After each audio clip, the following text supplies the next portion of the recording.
जिंदगी में बुरे समय पर पिए गए कड़वे घूंट सही समय आने पर आपकी जिंदगी को मीठा बना देते हैं। आज आपको दो दोस्तों की एक छोटी सी कहानी सुनाते हैं।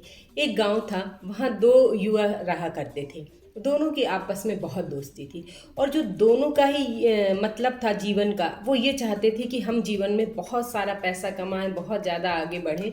एक दिन गांव की चौपाल पे वो बैठे हुए थे। गांव के और भी बहुत सारे लोग बैठे हुए थे।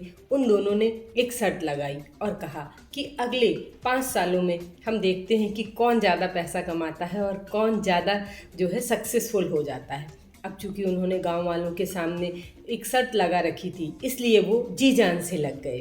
दोनों के पास जो अच्छी खासी ज़मीन भी थी, उन्होंने सोचा कि हम यहाँ से ही शुरुआत करते हैं। जो पहला दोस्त था वो गया अपने खेत में और उसने कहा कि दो फसलें होती हैं, रबी की और खरीफ की फसल। मैं दोनों फसलों में इतनी मेहनत करूंगा कि उसमें बहुत सारा अनाज उगेगा, बहुत सारी चीज़ें उगेंगी और मैं उस पैसे को संभाल के रखूंगा। और उसने किया भी ऐसा। दूसरा दोस्त था, वो भी शहर गया और एक बीज ले आया। दोनों ने ही अपने खेत में बीज बो दिए। कुछ ही दिनों में जो पहला दोस्त था, उसके खेत में से हरे हरे अंकुर फूटने लगे और फसल तेजी से बढ़ने लगी। जो दूसरा दोस्त था, लेकिन उसका खेत वैसे ही बंजर पड़ा था। वो लेकिन अपने खेत में रोज जाता, मेहनत करता, पानी देता। ये क्या हुआ, थोड़े समय बाद पहले वाले दोस्त की फसल लहलहाने लगी। उसने फसल काटी और अच्छा पैसा कमा लिया। दूसरा दोस्त था, वो चुपचाप खड़ा रहा। गांव वाले उसके ऊपर हंसने लगे कि ये क्या कर रहा है, ये कैसा मूर्ख है, इसने क्या अपने खेत में बोया है, इसमें से तो कुछ भी नहीं निकल रहा। और ये जाता रोज है अपने खेत में, रोज वहाँ पे पानी डालता है, रोज वहाँ मेहनत करता है, गुड़ाई, लेकिन उसमें से दिखाई कुछ नहीं पड़ रहा था। ऐसे ही फसल का दूसरा मौसम आया, तब भी वही हुआ। उसकी फसल लहलहाई, उसने काटा, पैसे रखे। और जो दूसरा दोस्त था, उसकी ज़मीन जो है वैसी ही बंजर थी। वो अपने बंजर ज़मीन को चुपचाप देखता और मुस्करा देता, कुछ नहीं कहता। लेकिन गांव वाले तो गांव वाले थे, वो उसको ताना मारने से नहीं चूक रहे थे।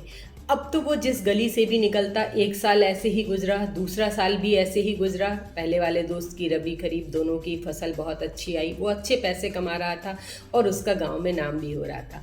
और जो दूसरा दोस्त था, वो चुपचाप अपने खेतों में जाता, मेहनत करता। लेकिन इस तरह 3 साल बीत गए, 4 साल बीत गए और लोगों ने कहा ये तो मूर्ख है, इसके खेत ऐसे ही बंजर पड़े हैं, ये शर्त भी हार चुका है और इसकी इतनी बेइज्जती भी हो चुकी है। 5वां साल आया तो उसने देखा कि उसने फिर अपनी पहले वाले ने फसल बोई और उसकी फसल लहलहाने लगी। तब इस साल जो है 5वें साल के अंत तक इसके खेत से छोटी छोटी सी कुछ चीज़ नीचे उगना जो है चालू हुई। लोगों ने देखा क्या बोया है, ये तो है ही नहीं। अब उसके पास सिर्फ अंतिम 6 महीने बचे हुए थे। लेकिन ये क्या था, अंतिम 6 महीने में उसने अपने खेत में बांस उगाए थे और 6 महीने में बांसों ने इतनी गति पकड़ी कि बड़े बड़े होकर लहलहाने लगे। और उसने उन्हें बेचा, काटा और बेच दिया और इससे इतना पैसा प्राप्त हुआ जितना कि वो 5 सालों में अपने खेत रबी और कभी खरीफ की फसल दोनों मिला के भी नहीं कर पाया था। जी हाँ, हम कहानी यही कहती है कि हम अपने जीवन में निरंतरता को रखें, लोगों के कहने से प्रभावित ना हो, क्योंकि वो जानता था कि उसने क्या बोया है। और बांस को उगने में काफ़ी टाइम लगता है, ज़मीन जड़ पकड़ने में बहुत ज़्यादा समय लगता है। उसको 5 साल लगे नीचे ज़मीन में जड़ पकड़ने में, और जैसे ही उसने जड़ पकड़ी 6 महीने में वो इतना ऊपर हो गया और उसने काट के, और जड़ ऐसी पकड़ी कि अब वो ऊपर से काट भी दे तो वो फिर से ज्यों का त्यों हरा हो जाए और उसको काट दे और सामने वाले की फसल गई तो गई। हमारे जीवन में भी यही है, आप अपने काम में निरंतरता, उतनी ही गहराई और उतनी ही अपनी जड़ों को मजबूत करिए कि दुनिया कोई कुछ भी कहे, लेकिन जब आप एक दिन बांस की तरह ऊपर उठें इतनी तेज़ी से तो लोग देखते रह जाएं, और फिर जब आपकी जड़ें मजबूत हो तो उन्हें फिर कोई भी नहीं हिला पाएगा।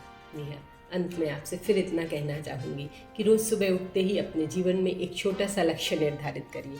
शाम तक जब तक आप उस लक्ष्य को प्राप्त न कर लें, अपनी जी जान लगा दें।